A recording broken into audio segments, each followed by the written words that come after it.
pagbabalik ni Marian Rivera sa Primetime TV. Wala na nga makakapigil sa paglipad nito bilang pinakabagong Darna.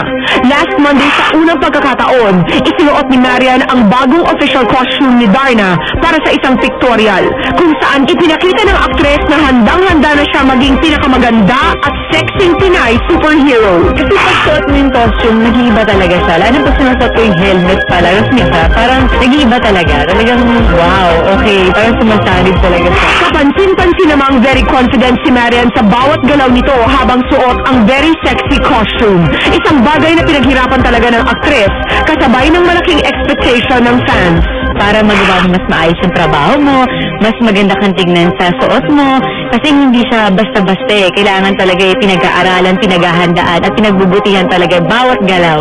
Last Wednesday sa story conference nito, formal namang in-announce ang iba pang cast ng aabangang telebabad soap, kabilang ang mga nagagandahang kapuso stars na gaganap ng pangunahing kontrabida tulad din ng Isabel Oli, Nadine Samonte, Maggie Wilson, Ella Madrigal at Iwamoto bilang Valentina.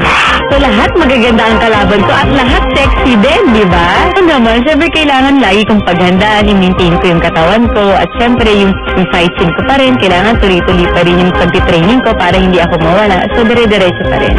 Last Friday naman sa ginanap na GMA Trade Party, naging patok ang unang pagpapamalas ni Marian sa harap ng advertisers ng lakas at tapang nito bilang bagong Darna. Kaya naman sa kabila ng lahat, handang-handa na nga sa paglipad si Marian sa pagbabalik ng original Pinay superhero sa telebisyon. Actually, ayokong isipin na tatakot ako. Mas gusto kong isipin na excited ako na ay ang saya nito, panibagong challenge to, lilipad ako dito, kakaiba to, na talaga namang pinangarap ko talagang maging Darna.